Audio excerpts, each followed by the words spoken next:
Perkenalkan, nama saya Salsabila Junarlin dengan NIM K1A1190062 dari Fakultas Kedokteran Universitas Halu Oleo. Di sini kita akan sedikit membahas tentang udang-udangan di ekosistem terumbu karang. Jadi, terumbu karang merupakan tempat hidup berbagai macam biota laut. Salah satunya adalah udang. Karena terumbu karang itu merupakan salah satu habitat yang paling disukai oleh udang. Udang biasanya berlindung di lubang-lubang dalam terumbu karang dan juga biasanya menggali pasir yang ada di bawah terumbu karang. Tujuannya adalah untuk berlindung dari berbagai macam predator pada siang hari. Kegiatan udang dengan menggali lubang di bawah terumbu karang dapat membantu terumbu karang dalam oksigenasinya. Ada banyak jenis udang-udangan yang hidup di terumbu karang. Salah satunya adalah udang faname atau udang putih. Udang faname memiliki tubuh yang berbuku-buku dan juga memiliki aktivitas mengganti kulitnya secara episodik. Bagian tubuh digunakan untuk mencari makan, memendamkan diri dalam lumpur, untuk menopang insang dan juga sebagai organ sensor. Jika dilihat dari anatominya, kita bisa melihat kepala udang faname terdiri dari antenula, antena, mandibula, dan 2 pasang maksila. Kepala udang faname juga dilengkapi dengan 3 pasang maksilipid untuk makan dan 5 pasang kaki berjalan. Atau terdapat 10 kaki yang biasa disebut juga dengan dekapoda. Endopit kaki berjalan menempel pada cephalothorax yang dihubungkan oleh coksa. Di antara coksa dan dactylus terdapat ruang berturut-turut yang disebut dengan basis. 6 istium, merus, carpus, dan juga crocus. Genus Paneus ditandai dengan adanya gigi pada bagian atas dan bawah rostrum serta hilangnya bulu cambuk pada tubuhnya. Secara khusus, udang ini memiliki 2 gigi pada tepi rostrum bagian ventral dan 8-9 gigi pada tepi rostrum bagian dorsal. Udang faname atau Lithopenaeus fanamei merupakan udang yang berasal dari pantai barat Amerika, wilayah subtropis. Udang ini masuk ke Indonesia melalui SK Menteri Kelautan dan Perikanan Republik Indonesia nomor 41 tahun 2001. Udang ini sering berjalannya waktu menggantikan posisi udang Indus sebagai udang yang biasa dikonsumsi oleh masyarakat di Indonesia. Masyarakat Indonesia terus membudidayakan udang faname ini, sehingga salah satu komoditas utama perikanan Indonesia adalah udang faname. Oleh karena itu, kita sebagai masyarakat yang baik, sebagai warga negara yang baik, sudah sepantasnya kita menjaga dan terus melestarikan wilayah perikanan, wilayah kelautan, dan menjaga terumbu karang, karena ada banyak keanekaragaman yang hidup di sana. Sekian dari saya, terima kasih.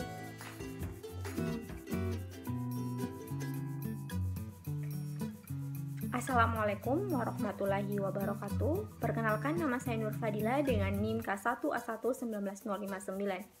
Jadi di sini saya akan menjelaskan salah satu udang yang terdapat pada daerah terumbu karang, yakni udang mantis, dengan klasifikasi sebagai berikut.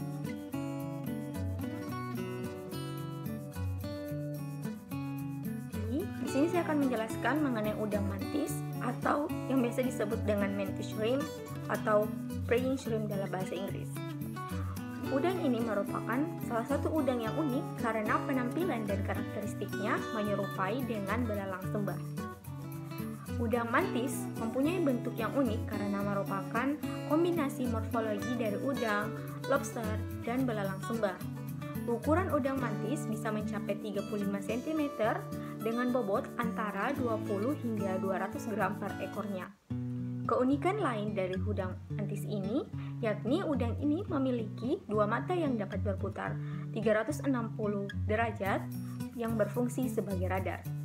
Udang ini memiliki mata super karena dapat melihat warna pantulan cahaya ultraviolet hingga inframerah. Dapat membedakan kombinasi 11 hingga 12 warna primer dan memiliki kemampuan melihat langsung warna cahaya yang berbeda-beda dari polarisasi cahaya.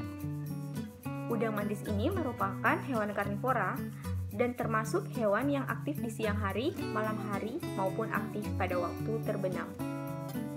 Udang mantis ini merupakan salah satu jenis udang predator yang mampu menyerang mangsa yang memiliki ukuran 5 kali besar dari dirinya. Untuk penyebarannya, ada sekitar 400 spesies udang mantis yang tersebar di seluruh dunia. Di Indonesia, data mengenai spesies, jumlah, dan daerah penyebarannya belum pernah dilaporkan. Namun demikian, terdapat beberapa data yang pernah ditemukan bahwa udang mantis ini dapat ditemukan di perairan pantai utara Jawa, Selat Malaka sampai Laut Pasifik, daerah pemutaran Bali, Sulawesi, perairan Komodo, dan perairan Jambi. Untuk habitatnya sendiri, udang mantis ini dapat hidup di air laut maupun air payau dan sering dijumpai di daerah pesisir maupun pertambakan. Habitat sebagian besar udang mantis ini juga terdapat di daerah terumbu karang yang sangat kompleks. Dan udang mantis ini memiliki peran penting dalam ekosistem terumbu karang, yakni sebagai bioindikator. Perilaku hidup dari udang mantis ini dengan menggali lubang pada terumbu karang, memberi peluang untuk oksigenasi sehingga kesehatan terumbu karang akan lebih terjaga. Udang mantis merupakan salah satu komoditas hewan laut yang mempunyai nilai ekonomi tinggi. Beberapa spesies dari udang mantis bahkan dikenal sebagai bahan makanan eksotik dan sebagai komoditas ekspor. Udang mantis merupakan salah satu jenis krustase laut yang sangat diminati untuk dikonsumsi, terutama oleh masyarakat mancanegara. Di Indonesia sendiri, keberadaan udang mantis masih belum terkenal sepopuler negara tetangga yakni Malaysia. Nah, dari kandungan gizi, udang mantis ini memiliki kadar protein yang bisa mencapai 87,09% lebih tinggi dibandingkan udang jenis lain. Bahkan, konon kabarnya mengonsumsi udang mantis ini berkhasiat menambah keperkasaan bagi kaum pria. Khasiat lain dari udang mantis ini adalah dapat menyembuhkan penyakit buang air kecil yang berkali-kali dan dapat mengobati kebiasaan mengompol pada anak-anak. Terima kasih. Assalamualaikum warahmatullahi wabarakatuh. Perkenalkan, nama saya Putri Ning TSK Putri dengan NIM ke1A11990. Jadi di sini saya akan menjelaskan tentang salah satu jenis udang yang ada di Indonesia yang masuk dalam suku Penaeidae. Nah, udang ini biasa kita sebut dengan udang windu. Nah, udang ini biasanya ukurannya terbilang besar, yang panjangnya biasa mencapai 35 cm dengan berat 260 gram. Nah, pada bagian kepala terdapat pelindung yang dinamakan karapas atau cangkang kepala dengan rostrum yang melengkung dan tajam. Di rostrum ini terdapat juga beberapa gerigi. Nah, pada bagian kepala lainnya terdapat hepatikarina yang sangat jelas pada bagian depan. Nah, udang ini juga memiliki satu pasang mata bertangkai yang dapat digerakkan. Nah, sepasang antena juga terlihat pada kepala, yaitu 2 pasang antenula dan sepasang maxilliped. Nah, untuk bagian badan terdapat 6 segmen dan 5 pasang kaki untuk berenang. Udang ini ternyata juga memiliki ekor yang berbentuk kipas dan diantaranya ada bagian runcing yang disebut telson. Nah, udang ini adalah udang yang berasal dari perairan Indonesia yang memiliki nilai ekonomis yang sangat tinggi, bahkan menjadi komoditas primadona di Indonesia. Nah, ternyata udang ini memiliki nilai gizi, terutama protein yang sangat tinggi, sehingga udang ini dapat dijadikan komoditas ekspor dan devisa bagi masyarakat Indonesia. Nah, oleh karena itu tidak sedikit nelayan-nelayan yang membudidayakan udang ini. Nah, mungkin cukup sekian untuk video.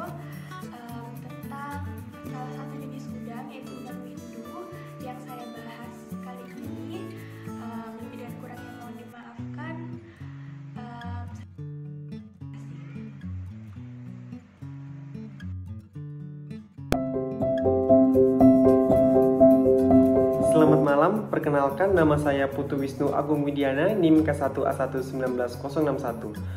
Pada kesempatan malam hari ini, saya akan membahas sedikit mengenai salah satu krustasea yang biasa kita dapati di terumbu karang, yaitu Panulirus penicillatus. Panulirus penicillatus atau biasa kita kenal dengan udang batu adalah salah satu spesies yang biasa kita temui di bebatuan dangkal serta terumbu karang yang tersebar di kawasan tropis Indo-Pasifik. Perlu diketahui bahwa udang batu ini adalah salah satu komoditas perikanan terpenting, bahkan menjadi salah satu komoditas ekspor terbesar di Australia. Habitat utama dari udang batu ini adalah lereng terumbu luar subtidal bebatuan, namun tak jarang bisa kita temui di perairan jernih, di dekat pantai yang gersang dan pulau-pulau kecil. Dan untuk informasi lagi nih teman-teman, udang batu ini jarang mau berteman dan juga cenderung untuk melakukan aktivitasnya pada malam hari ini. Terus bagaimana sih ciri-ciri udang batu? Nah, udang batu pada bagian tepi anteriornya memiliki 4 duri besar dan sepasang 2 orbit. Di antara duri orbit terdapat duri-duri kecil. Panjang duri orbit kurang lebih 2 kali panjang matanya. 4 pasang kaki pertama tidak memiliki capit. Ruas abdomen dari udang batu ini memiliki alur melintang. Bagian posterior memiliki ekor berbentuk kipas dan fleksibel.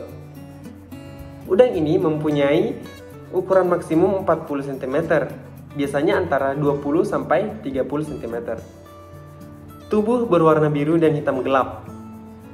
Untuk Panulirus penicillatus jantan, dia berwarna lebih gelap dibandingkan betina. Abdomennya mempunyai bintik-bintik yang tidak teratur. Ujung duri besar di karapas berwarna kuning. Tangkai antenula terdapat garis-garis berwarna putih.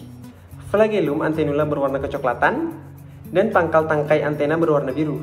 Serta kaki jalan mempunyai strip garis berwarna putih. Jadi sekian saja untuk salah satu krustasea yang biasa kita temui terumbu karang, yaitu Panulirus penicillatus. Sekian dari saya, terima kasih.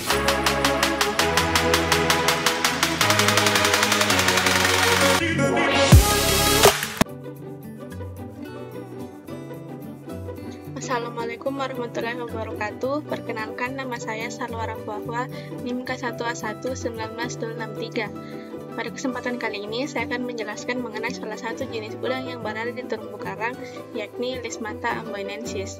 Lismata amboinensis adalah spesies udang omnivora yang dikenal dengan beberapa nama umum, termasuk udang pembersih Pasifik atau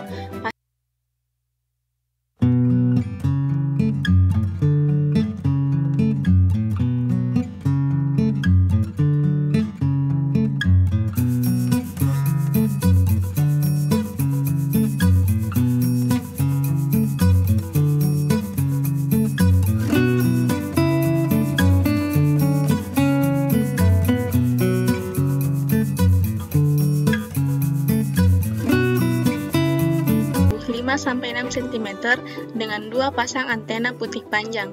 Tubuh dan kakinya berwarna kuning pucat dengan pita memanjang pada karapas. Satu pita putih di tengah diapit oleh pita merah tua yang lebih besar. Seperti semua dekapods, ada 10 pasang kaki berjalan dengan pasangan paling anterior memiliki penjepit atau pinchers.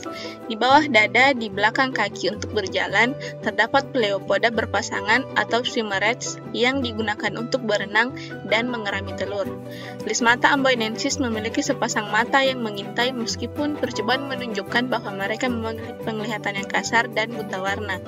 Resolusi spasial yang rendah ini membuat mereka tidak dapat melihat pola mencolok dari udang atau ikan tropis lainnya. Setiap udang pada mulanya sebagai jantan, tetapi setelah beberapa kali meranggas akan menjadi hermafrodit yang memungkinkan mereka berfungsi sebagai jantan dan betina.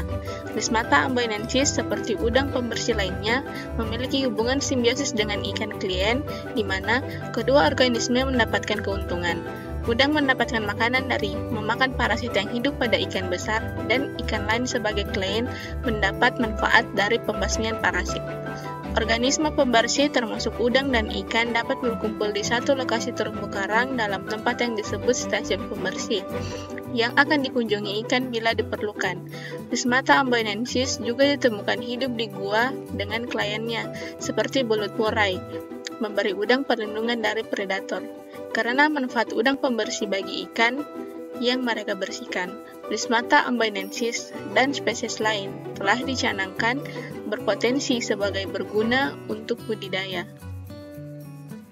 Assalamualaikum warahmatullahi wabarakatuh. Perkenalkan, saya Skara Haula Alivia dengan NIM K111-19064. Hari ini saya akan menjelaskan mengenai Asetes sp atau udang rebon. Asetes sp sendiri memiliki ciri besar 1-4 cm, transparan, memiliki mata berwarna hitam, serta memiliki juga bintik merah pigmen pada tubuhnya. Habitat dari udang rebon sendiri dominan berada di laut dan beberapa lainnya berada di air tawar. Persebaran dari udang rebon sendiri cukup beragam, yaitu di Laut Indo-Pasifik, di pantai Atlantik pada Amerika, pantai Pasifik di Amerika Selatan, dan Amerika Pedalaman pada Amerika Selatan. Untuk nilai komersial dari udang rebon sendiri sangat tinggi karena banyak dikonsumsi oleh masyarakat di seluruh dunia. Sekian dari saya, terima kasih. Wassalamualaikum warahmatullahi wabarakatuh.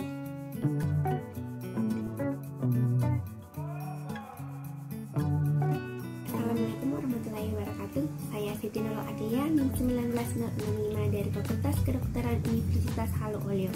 Pada video kali ini saya akan membahas mengenai jenis udang yang hidup pada ekosistem karang, khususnya jenis Alpheus gracilis. Namun sebelum melangkah ke pembahasan, rasanya tidak afdol kalau kita belum melihat seperti apa sih wujud dari Alpheus gracilis ini. Yap, jadi seperti inilah wujud dari Alpheus gracilis itu. Selanjutnya saya akan membahas mengenai klasifikasi dari udang ini. Jadi udang ini itu termasuk ke dalam kingdom Animalia, filum Arthropoda, filum Crustacea, kelas Malacostraca, subkelas Eumalacostraca, ordo Decapoda, subordo Pleusimata, infraordo Caridea, superfamily Alpoidea, family Alpeida, genus Alpheus, dan spesies Alpheus gracilis. Selanjutnya morfologi dari udang Alpheus gracilis ini. Jadi udang ini itu memiliki tubuh yang kecil dengan panjang sekitar 3-10 meter. Oleh karena itu udang ini tidak memiliki nilai ekonomis karena tidak bisa dimakan. Udang ini juga memiliki rostrum yang pendek dan runcing serta permukaan karapas yang halus. Untuk capitnya, dia itu berbentuk asimetris dan memiliki ukuran yang tidak sama besar antara bagian kiri dan bagian kanan. Untuk abdomennya, dia itu ditandai dengan adanya pleura di segmen kedua yang menutupi segmen 1 dan segmen 3. Pleura pada jantan berbentuk lancip, sedangkan pada betina itu bentuknya lebih lebar dan membulat.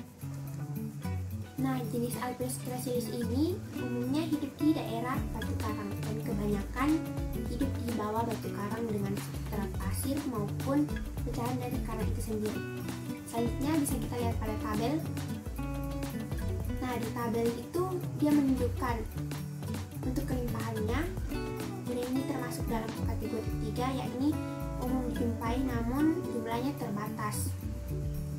Selanjutnya untuk pendistribusian dari udang ini sendiri, yaitu pendistribusiannya terbatas, hanya tersebar di wilayah tertentu saja di wilayah Indonesia. Dan untuk nilai ekonomis, udang ini tuh tidak memiliki nilai ekonomis. Jadi udang jenis Alpheus gracilis ini seringkali disebut sebagai udang pistol. Mengapa demikian? Hal tersebut dikarenakan udang ini seringkali menimbulkan suara-suara besar layaknya suara ledakan pistol. Lantas, bagaimana suara tersebut dapat terjadi? Jadi suara tersebut timbul karena adanya gesekan atau katupan yang ditimbulkan dari ujung capit yang besar, di mana ujung capit tersebut akan tampak seperti orang yang membentukkan jari. Suara tersebut dikeluarkan apabila sang udang ini merasa tidak aman atau merasa dirinya itu sedang terancam. Makanya dia mengeluarkan suara yang besar sebagai bentuk perlindungan terhadap dirinya sendiri. Jadi udang ini memiliki ukuran tubuh yang relatif kecil, sehingga mengakibatkan udang ini tuh tidak memiliki nilai ekonomis.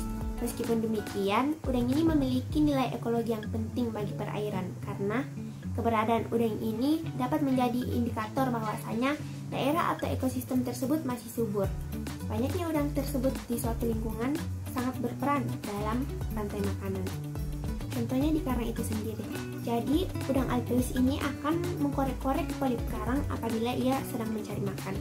Karena biasanya pada karang tersebut banyak terdapat makanan atau nutrisi bagi udang tersebut. Nah, dengan seringnya polip tersebut dikorek-korek, maka akan mengakibatkan semakin bertambah besarnya polip tersebut, sehingga dapat menjadi keuntungan bagi organisme-organisme yang lain, tidak hanya bagi udang tersebut. Sekian video dari saya. Apabila ada kesalahan mohon dimaafkan. Assalamualaikum warahmatullahi wabarakatuh. Assalamualaikum warahmatullahi wabarakatuh. Perkenalkan, nama saya Fuli Firanti Basra, NIM K1A11966 dari Fakultas Kedokteran Universitas Halu Oleo.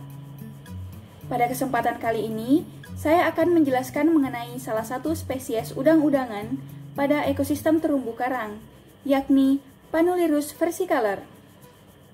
Adapun taksonomi dari Panulirus versicolor adalah sebagai berikut.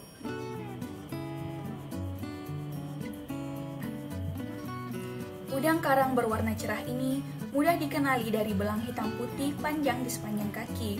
Perut berwarna hijau dengan belang hitam dan putih. Panjangnya mencapai 40 cm. Morfologi Panulirus versicolor. Ciri khas lobster berduri adalah banyaknya duri di dasar antena dan karapas, dengan sepasang duri melengkung ke depan yang sangat kuat di antara matanya. Setiap segmen perut halus dan tidak memiliki alur melintang, tidak seperti lobster berduri lainnya. Evolusi dari Panulirus versicolor. Lobster dari famili Palinuridae bersama dengan lobster batu barat dan selatan, dan anggota lain dari famili ini dapat ditemukan di seluruh dunia. Palinurid telah ditemukan sebagai fosil yang berumur kurang lebih 200 juta tahun dan terdiversifikasi selama zaman kapur. Tingkah laku Panulirus versicolor. Painted crayfish adalah penyendiri, tidak seperti western rock lobster. Tetapi keduanya aktif di malam hari dan bersembunyi di gua dan celah pada siang hari. Mereka adalah karnivora, tetapi tidak agresif, dan terutama akan mengais atau menangkap mangsa yang bergerak lambat. Jika diganggu oleh predator lain, mereka akan menjentikan ekornya yang kuat untuk melarikan diri dengan cepat. Metode reproduksi. Telur dibuahi secara eksternal dan dikembangbiakan di bawah perut betina. Larva kemudian dilepaskan ke air setelah menetas. Habitatnya yakni di laut, hidup pada perairan terumbu karang sampai pada kedalaman beberapa meter. Biasanya mendiami tempat-tempat yang terlindungi di antara batu-batu karang dan jarang ditemukan dalam kelompok yang berjumlah besar. Distribusinya dapat ditemukan di Indo-Pasifik Barat.